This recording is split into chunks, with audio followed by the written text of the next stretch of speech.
Hey everyone, welcome back to another episode of Plugged In with Paul Sugimura. Today's guest is someone I've known not just as an artist, but as my big bro and my big dog. He started his journey in Toronto with nothing but a love for music and a vision bigger than the room he was in.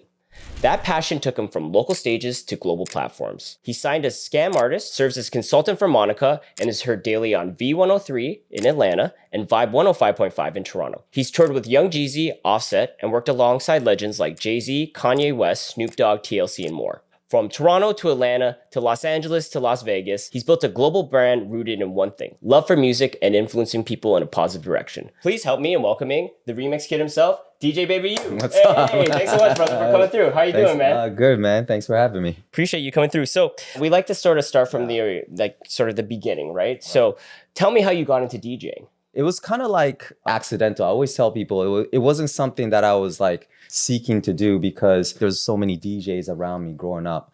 It was kind of like, music was always around the household.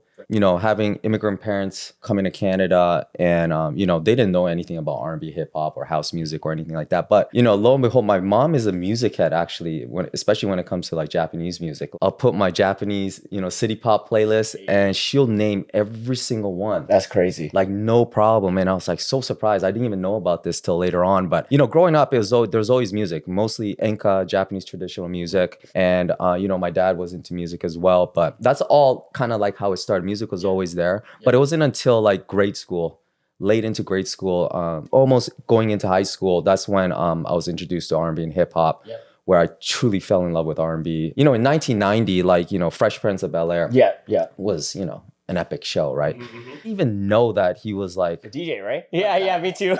I just knew as him as guy getting kicked out the house all the time in the show. I already knew that Will Smith was a rapper. Right.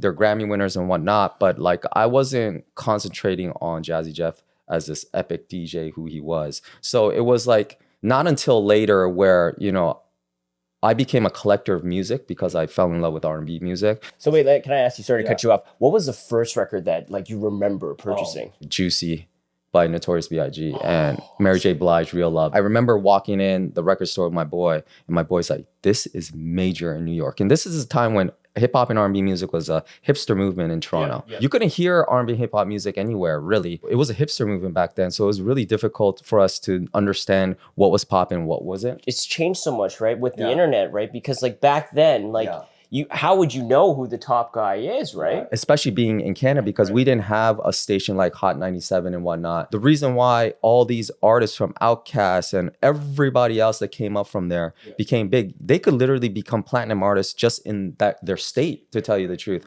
Whereas that music didn't translate to us because, we were a different country and whatnot. So, unless the local DJs played it at a club or whatever, we couldn't learn about it because, the internet wasn't like that back then, right? So, that was my first record. But then in the 8th grade-ish, I became a collector of cassettes and CDs. I fell in love with Aaliyah. All of a sudden, I had the collection of all this good stuff, and everybody called up on me. Even the school called up on me to bring my stuff every time there was a school dance with grade school. That's how much. So it wasn't like I needed to control the music, what was being played at the birthday parties and whatever. It just kind of happened. It's just everybody took turns on what they liked, but I had all the songs. So it's like they just took the cassette, played it on the big PA system in the school dance and whatever. I didn't know at the time, but I'm very social. I love being around people, being an extrovert and whatnot. I remember my boy, he's like, yo, let's crash this birthday party, man. There's a surprise birthday party. Yeah. There's 10 of us, all guys. And this guy's having a legit surprise birthday party. We go there. There was a DJ there playing music, turntables, records everywhere. Right. And then the guy that was DJing was my boy that I haven't seen also in 7 years, who lived on my street. And we used to play tag and baseball. Right when that all happened, I was like, I need to buy this thing. Luckily, I had all this money saved up. Yeah. First thing I did next day, I didn't know what I was doing. Really? Literally that next day, you're like, I'm going to buy it. I went to the record store and bought a turntable for $500. I started playing and I was like, okay, cool. Yeah. And then I was thinking about it. I'm like, hold on a minute. Do I have to time the music with the next record, put it on beat it? Oh, hell no, I'm done, man. I'm over. I quit literally right on the spot after I bought the turntable. I was over. DJ, Baby U, or whatever, but I didn't even have a name yet. It was over already. It was over before you I was like, I'm gone. Are you crazy? You know what I mean? But after as well, I actually had a hockey scholarship opportunity in Japan.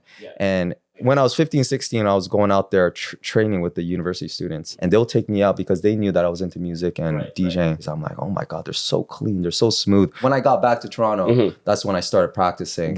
And at the same time, I'm still going out with all my friends. And then that's when I realized I'm listening to the DJs and I'm like, I think I could do better than these guys. And that's when I kind of like started. I'm like, I'm going to do my club for the first time. When you started DJing, like this is like real like DJing at its essence. Like not even like, oh, I have the Serato on my computer. Like you had to listen, you had to scratch. Like you're actually using real records and stuff like that. So like, how has it kind of changed the landscape a little bit? When it comes to technology, obviously we all started up on vinyl, and it kind of now is on the digital age. And I always remind people too that sure, we're not just like jukeboxes that play for you, right? We're watching the crowd. We want to make sure that you're having a good time, but we're here for you at the end of it all.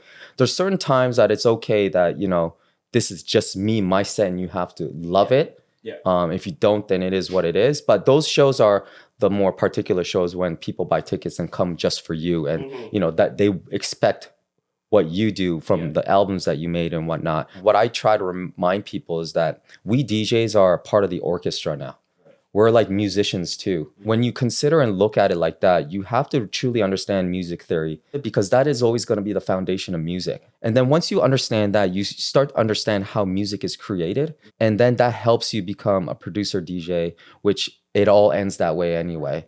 But not only that, it helps you understand the breakdowns of all the songs and how it's created and when to mix, when to scratch, when to do all that. So when I understood all that, that's when I felt like I became a better DJ, aside from the fact that, becoming a digital DJ. A lot of people at the beginning when Serato came, I was like, they had their mumbles and whatever. But at the end of it all, sure, it made it easier for anyone to become a DJ at this point now, but it made good DJs a better one. For sure. So if you didn't look at it like that, you're going to get left behind and whatnot. So when did you realize that this could actually be a real career for you? Having Japanese parents, especially a mom that doesn't care anything about life other than your education, it was a little bit difficult to kind of consider, a creative space for your line of work. But I think when I personally realized that I had like $50,000 in cash in my shoebox at like 21 years old,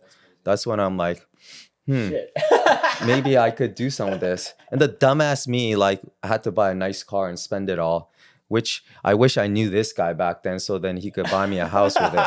Because back in those days, the homes were a little bit easier to purchase. Exactly. And then anybody that asks for advice when it comes to like these things, it's like the ups and downs are so heavy that you have to truly look into the future of like what's most important. It's amazing that I found this just creative job, because this is truly more important to be happy.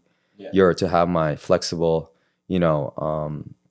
schedule and just like doing something that I truly love. I'm so grateful for, having this job, because, even I bumped into a friend of mine a long time ago, and she came up to me and looked at me dead in the eye. She's like, Utah, Daniel or whatever. She's like, I'm so inspired by you. That's awesome. The things that you do and you following your passion as a creative, just understand that not everyone could do what you do, and not the talent side of it, but just choosing the life that you chose is not for everybody, and it's like the biggest freedom that anyone could get, and I commend you for that. Can you kind of also talk about sort of some of the boundaries that you've had sort of getting into the industry? Up in Toronto, a place like Toronto, where it's probably the most multicultural city in the world, right? Sure. Everybody connects with each other. It wasn't until I got to the US that's when I understood there were some steps I needed to, challenges I needed to take. This is Black music when it comes to R&B and hip hop. This is something that they needed during the most hardest times of their lives. I'm just a guest. And luckily for me, they accepted me as a guest too. I could tell by the way they spoke to me, or sometimes how unserious they were with me. They couldn't take me serious, right? They didn't think that I knew how they walked and how they spoke and whatnot, right? I grew up in a very privileged area in Thornhill as well. I didn't come from the hood in Toronto either, but I did hang out with all those men's and Flemmo to like Jane and Finch and whatever. And it's cool. They supported me heavy. You know what I mean? But it wasn't until I got to the US and truly understood systemic racism was huge out there. For sure. And when that still existed and they're getting pushed down to areas and because in Toronto, we're good. But why here, it was a little bit harder for them to understand a Japanese Asian person was a unicorn. They accepted everything, but it was still like they couldn't take it seriously for a certain moment until I had to kind of prove myself, which is fine. When you kind of understand the history first, you become more forgiving and understanding of why it was harder for them to let me in. This is your call. This is your thing. I'm just grateful to be part of it. I'm grateful that I can help in some way, not just musically, but also with the community. You know, being part of V103, we're the radio station there, we're very hands-on with the community. I think that's one of the reasons why we're the biggest station in Atlanta, in the South, responsible for breaking every artist that you could think of from the South. What was that first major opportunity that you had? Every moment in the timeline was big for that moment. You know, me getting on the York University CHRY station, which is Vibe 105 now today. But back then, I was 18 to start DJing. My neighbor, who had an internship at that station at Vaughan Secondary School, got a radio show once a week from 2 a.m. to 7. He calls me. He's like, "Do you want to be my partner?" I had a radio show right when I started DJing. Most people don't get right away. I have no idea what we're doing. We'll be on the radio station. Say, "Hey, how you doing, man? Welcome to da-da-da. What's going on?" He's like, "Oh, nothing much. How are you doing?" "Oh, nothing." We're just talking. This is just the worst radio show ever. We had no script, no outline of what we're doing. It's like, "So, you want to go on first?" "No, you can go first." We're on air. Like, it's crazy. You know, that was definitely a big moment for us because being on the radio in a time like where internet wasn't like that. That was the only way to spread your name, voice, but name and then music to the entire city of Toronto. That translated getting on to the first hip hop station in Toronto, 93.5. And at the same time, I got onto XM radio. My name was slowly circulating in the US because of that. Because I was already DJing across Canada at that point. Like I was going to Montreal, I was DJing Winnipeg, Vancouver, Calgary, Edmonton.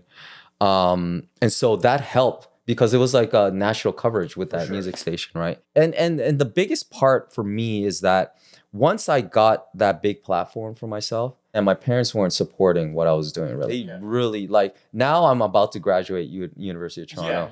And they're like, what is this? What is this? Like, seriously, you're going to be a doctor, lawyer. I'm like, none of those things interest me at all. Like, it wasn't until their friends' kids were coming up to them. They start seeing me on TV.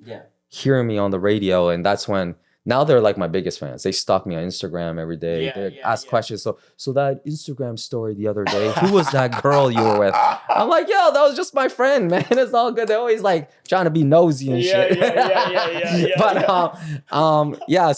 so it wasn't until then where getting the stamp from your parents. It's such a huge feeling, especially immigrant parents. Is really hard to explain to them that I want to be a photographer or dancer, or I want to be an artist or like a rapper or singer. No, for sure. They're gonna be like, get the hell out of here. Yeah, what is this? What is this? Yeah, they don't understand that. So it's like getting that. I think I would say that was like one of my first biggest accomplishments, getting that nod from my parents. So getting to that point, getting on that commercial success. How was tour life and touring with Jeezy and, of course, Offset later on? There were very dangerous times when I was with Jeezy. Sure. I'm not gonna lie. There were some times where like, okay, it was just. This is during the BMF times, right? Well, it was like after. It was like I got to Atlanta after when everybody was already locked up, and it wasn't for another maybe 4 years until I linked up with Jeezy on that level. I think 5 years or something like that. But I was already working with him. He would come into the radio station, do some shows with them. I knew his assistant at the time, so they'll have me DJ like his private family party and stuff like that. So there'll be random occasions that I would hang out with him like that. Big shout out to Neil Forrester, my past manager. He was doing the Canadian tour. Right when the tour is about to start for Live Nation in the US, the DJ quit. Oh, shit. His DJ quit, and that's kind of like Neil, he kind of mentioned, "Oh, yeah, why don't you just use Baby You, man?" He's just, why don't you just use Baby You? And then the road manager's like, "Oh, yeah." He's like, "Hold on a minute. Yo, Jeezy, why don't we just use Baby You?"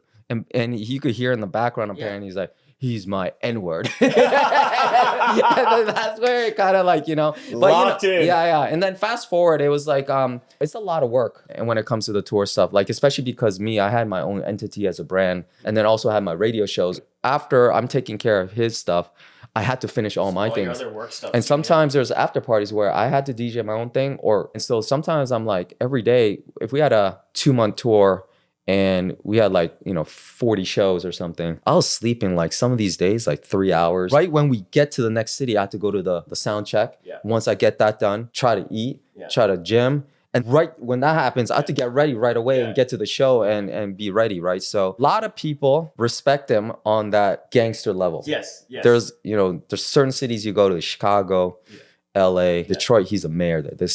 They love him there. When he does after parties at concerts, the real ones come out. Yeah, I bet. The real, and sometimes it has nothing to do with him, but I think like rivals of each other in the city come out in the same place because he brings out everybody. Mm-hmm. And some things can happen. Concerts, it never really happened. In Canada, it kind of did, but it was more at kind of like the after parties. We'll be leaving the club, and the bus is right there, and we're in the back, and there's a bunch of people, paparazzi, taking pictures and whatnot, and just homies and whatever, and we're slowly walking. But in the parking lot, we'll hear like gunshots. I'm not talking about gunshots like pew pew. No. We're talking. I'm like, I'm just like this, and she's like, yeah, man, he's still carrying on his way, like as nothing is like an everyday thing, like you know what I mean. This was kind of like almost messed up my situation working in the United States. I just moved to LA from Atlanta, and our last tour with Wiz Khalifa, High Dollar Sign, and everybody. It was a beautiful tour with Live Nation. Awesome. We did Red Rocks in Denver and stuff like that. It's iconic. Our last shows were in the West Coast because obviously Wiz is from out there. You had San Diego, San Francisco, and LA. In San Francisco, there was a situation where a promoter of the after party passed away by our bus backstage at the venue. And this venue is like a Budweiser. I just left to my after party, so I didn't see any of this. We killed our show.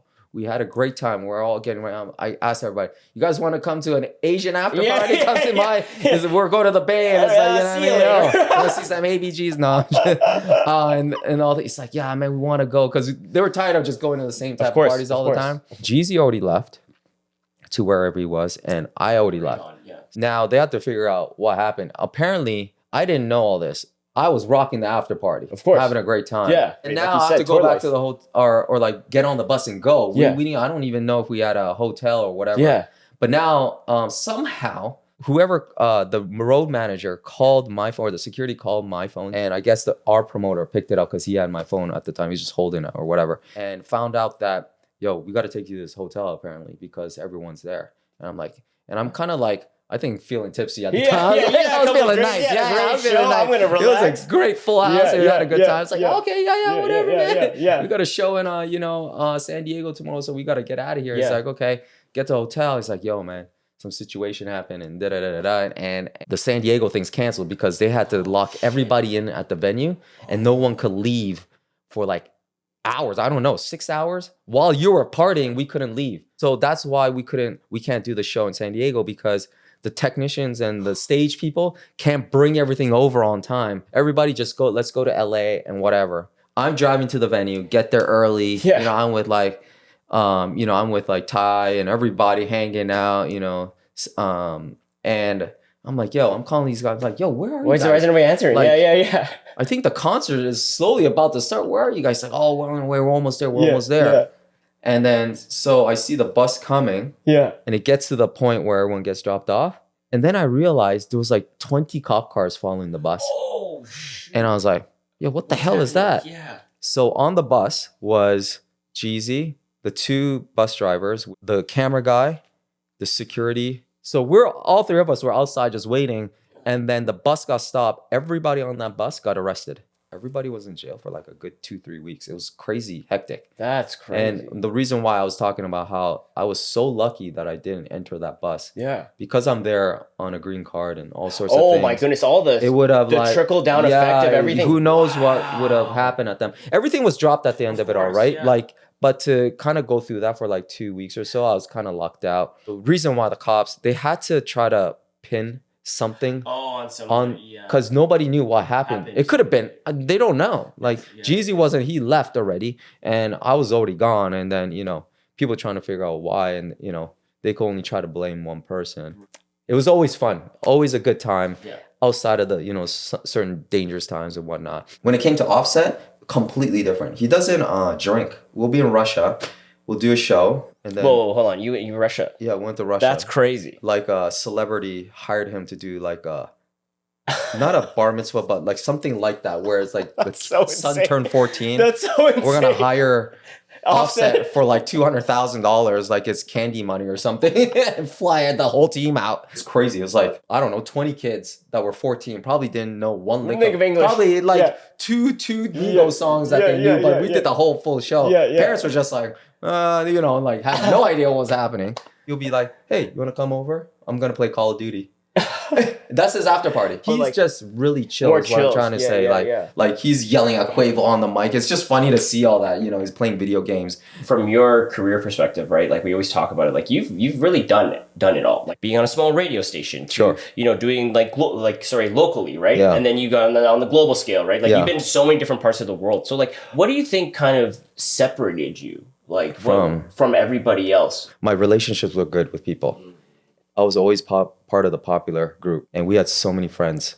And once the internet kicked off with the ICQs and like the Merc chat rooms and AOL, like I was doing all the talent shows in high school in the surrounding area in York region, in Toronto, and then also like house parties. I was that guy for that area. And then they automatically became my friends, not just fans or whatever, you know? So the support system was major. I was also lucky too. There's so much luck involved, creating these spaces for myself, being at the right place at the right time, for people to hear a certain type of DJ first. Not only that, you know, working with like one of the top promoters who was my manager, Neil Forrester at the time, the combination was unstoppable almost. You know, having the residency at Government every Friday, which was major, and being a resident for that establishment, which is Inc., who's, you know, does Veld and all those, you know, has Rebel now.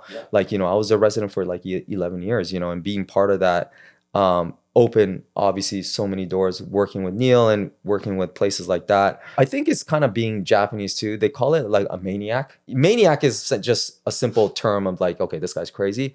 But when you say you're a maniac in Japanese, maniaku, it means like you're so into something so much that you devote everything into it. Like if you're a collector of toys, you're just collecting all the toys, and all of a sudden you have like PSA 10 of something that's worth $1 million. Like that's what you want to achieve. And I was kind of like that when it came to music as well. I was just like minding my own business and finding certain ways to do stand out and whatever. And like the branding aspect, you know, a lot of people knew me for that. I had an interactive Super Mario type website in early 2000s. It was crazy. I was a little character. You go I remember this. I remember baby.com this. and you could take me to you go to my gigs and it shows you all my gigs, and you use him. You could go to my house, change my hair, because I was known for like, you know, being in fashion too. I love fashion. You know, like people knew me for like, you're always fashionable for sure. So like, you know, you could change my clothes, my hairstyle and whatnot. And I think kind of like combining other aspects, not just the music side.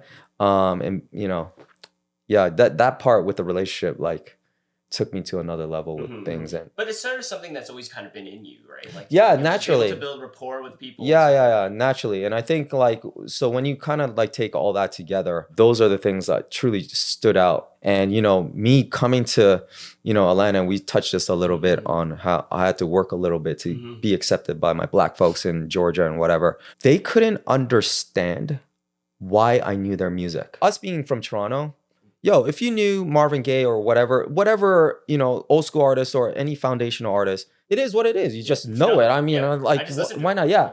But out there, they can't understand why I knew that genre so well, probably more than black folks, because they know that there is no way your parents played this for you, because for them, they grew up on that. They're cleaning, cooking, family party. That kind of music is always playing from their grandparents all the way, all that stuff. And because of that, it was a plus for me. I stood out like a sore thumb. I would be DJing these events and literally 100% black people. Okay, 99%. There were like 3 white guys that thought they were black. And then the 7 white girls that only like black guys. And then there was me, and that was it. and everyone else was black. But then when I'm DJing for them, you throw it down, bro. I've seen you in Atlanta. And I remember when I was with your brother, shouts out to DJ Nax, everyone in the party is going off. Like, I will say, like, getting to watch you, like, perform and stuff, like, you're also really good at what you do. I appreciate that. And then that's kind of it too. Like, you know, there are great Toronto DJs that could do something what I do. But again, I took the opportunity, went to a place where they didn't get to hear that. In New York, a little bit. LA, for sure. Toronto, 100%. Across Canada, all the big DJs from Vancouver all the way to Montreal, whatever.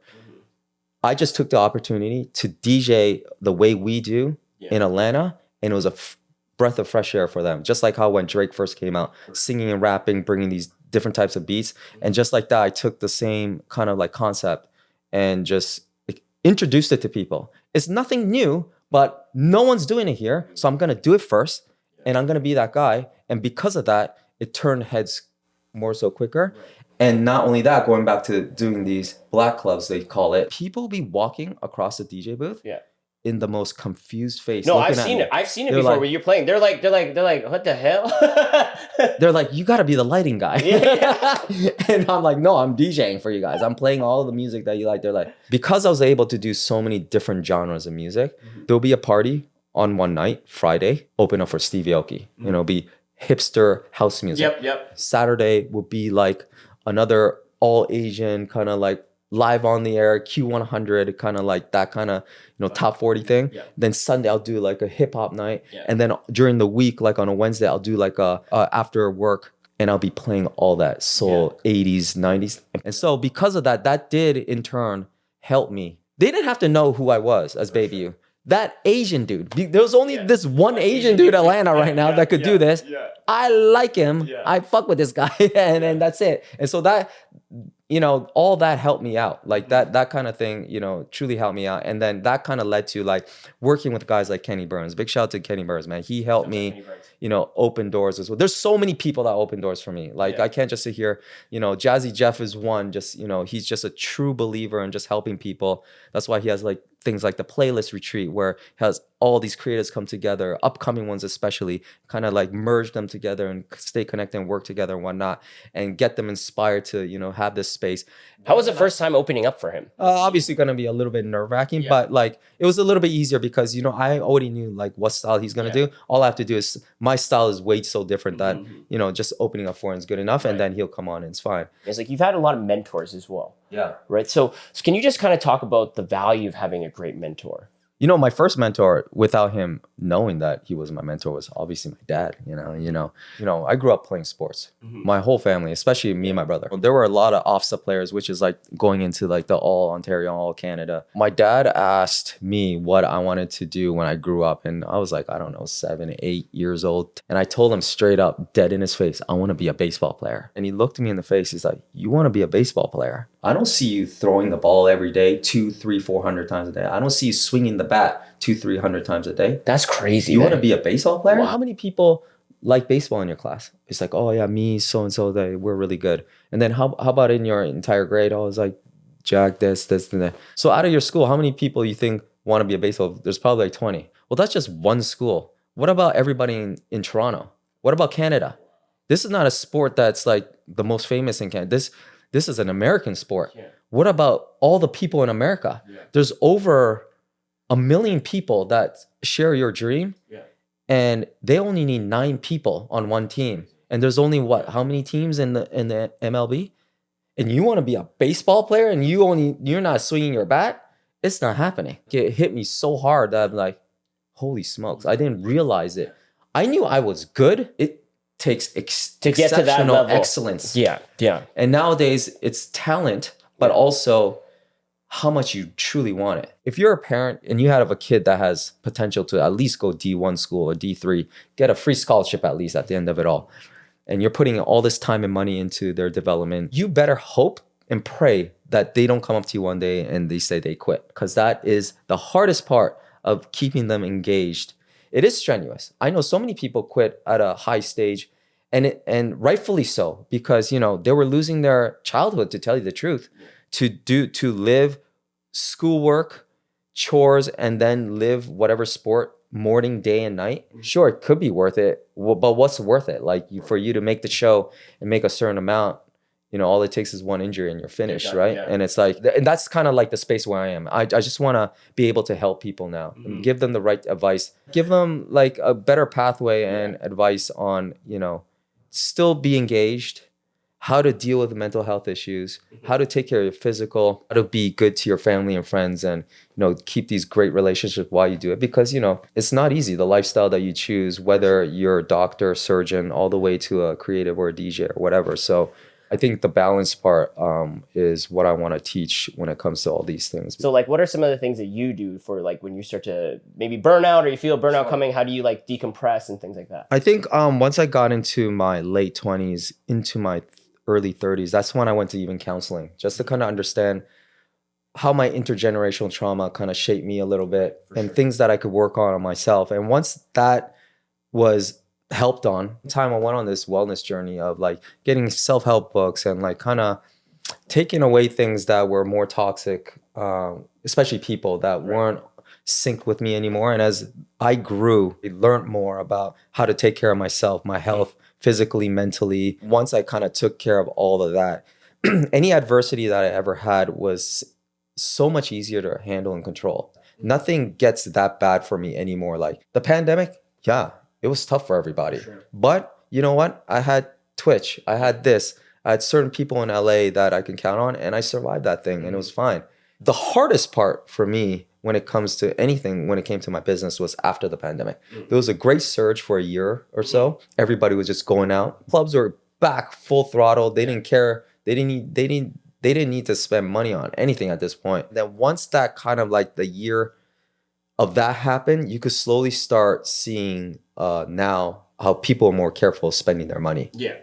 The venues and whatnot weren't spending money either on bringing in talent or whatnot. They were very selective. They'll save up until this point, but then they'll get a tier A talent to come in instead of like getting guys like me that were just right under it or whatever. Yeah, and that's kind of something that probably was the hardest for me to understand. But now I always knew that everybody has to evolve at this point. We can't just be holding on to like the same way we were partying, same way we were doing business before the pandemic. How are we going to change it? And then we did. Like I have maybe 4 curated events on my own. If you're not going to book me anymore, I'm going to book myself, my parties. And I make sure that every party is a different experience for different cliques of people. Those are the things that we're doing. And we're trying to elevate all those things to another level. Even when I was younger, I'll misplace my wallet and I'll like go crazy. I'll be like hard on myself. I did it again. I'm so irresponsible, so stupid. Meanwhile, it's just like under my pillow. And I'm like, what was all that for? It's so unhealthy for you to be in that space all the time. And even major things too. Like even when my mom was diagnosed with cancer, it was like stage 3, 4. I was never worried though. I was like, I know that you're going to get through it and we're going to all get through it as a family. And she's good now. Everything's cancer free or whatever. Awesome. My whole point of that is that I'm not going to worry about anything until it truly happens at the end of it all.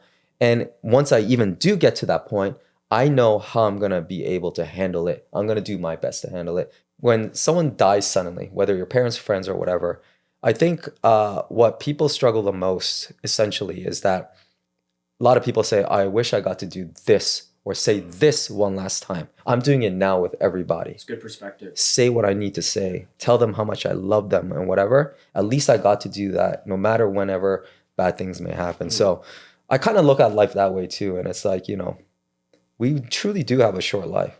And it's okay to be comfortable and do what you want to do. You don't have to change the world. Some people are destined for that and it's fine. But to really take advantage of what we're offered here on this planet, be kind to people, experience as much as you can with the money that you have. Like, I think creating experiences are the most important things in life when it comes to relationships. Everyone's so caught up on, how to survive on this planet, make that money. And there's a lot of intergenerational trauma. A lot of people just live the same way their parents lived. When I went to the US, I couldn't believe how ignorant they were when it came to their health. And I had to understand why. And it's like, literally, most people just didn't know the foundation of being healthy at all. So it's like, when I see my friends now, I always tell them when they have kids, I'm like, listen, do me a favor. Whatever you do, build a great healthy foundation for them. So they, you know, at home, eat clean, whatever, celebrate when you have to. You don't have to be perfect, but like, you know, at home, it should be all clean food, like less processed, less whatever, just whatever is healthy, culturally or whatever. And what happens is when they get older in high school, college, or whatever it is, you know, they're going to go out on their weekends with their friends. They're going to do the fast food chain, drinking all night, doing this. But I'm going to tell you the difference with the foundation that you gave them versus the people that don't have that foundation is that they're going to wake up Sunday. They're going to be like, hey, oh man, I feel like shit. It's all good. No alcohol or whatever for 2 weeks. I'm going to cleanse, eat clean. I'm going to meditate. I'm going to go Pilates. I'm going to do yoga. I'm going to work out, But when you don't have that foundation, for them to eat processed food and like all that, not exercise and whatever, that feeling is just normal to them. They can't compare it to like how light they could feel, how, you know, mentally clearly, like, all that. So they're just doing it. And then all of a sudden you get diabetes, high blood pressure, you get a stroke at like 40. Like, I can't even believe this. Like, you know what I mean? So yeah, those are the things I kind of like, I learned through my path. And why I think is so kind of like hand in hand. If you want to do well in the line of work or in your music or whatever you do, you got to really truly take care of yourself. First. We've touched on a bunch of things, and you've had quite the career so far. And obviously, here's to many, many more years, and me turning up at your parties, of course. When it's all kind of said and done, like what like sort of legacy are you trying to leave behind? I just hope that I was able to kind of leave a good impression and be kind of like a anchor to like inspire and motivate people with whatever you do, not only just in music. I know what kind of impact I had when, you know, DJing at the 5 o'clock drive home. It's not the easiest driving in traffic. And it's like, okay, it's my job to make it easier for you to forget that good 30 minutes. I've had emails where, you know, a lot of people say, yo, I want to thank you for, you know, being who you are. Like, I met my wife. That's amazing. At the club, and it's because of your music we connected and we're singing together and all that. And I never really thought about it that deep. But then when you think about it, when you're on the dance floor and the music is and the vibe is good and everyone's having fun, that connection is a little bit easier to make with strangers, I think sometimes too, right? Hearing stuff like that, I'm like, yo, I am doing something, not just for myself when it comes to like, you know, loving music so much, but then I could help people as well. More importantly, I had someone that was, I guess, having mental health issues and told me that they were, you know, suicidal and they found me on the internet and they fell in love with my mixes and my music and it's helped them, inspire them to keep going and whatever. So hearing stuff like that is truly, I think, made me realize what my whole reasoning is when it comes to just being in front of people and doing what I do. Bigger I become, the more people I could reach out to. Luckily, my mixes could stay online forever. You know? That's awesome. To a certain degree. So it's like, you know, hopefully no matter once I retire too, like people could still find if they like old school music. For them, right? I mean, Drake's first Drake records are kind of like nostalgic for a lot of people. No, they definitely are, man. Because, you know, he's 10 years younger than me. So it's like they used to come to my all ages parties. They him, Weekend and all them. 2000, what, 8, 9, 10 music where he represents his first kind of like big hits. That was 16 years ago already. Yeah, it's a while. Kids that were 5 or 6 were listening because their parents or big brother were playing it.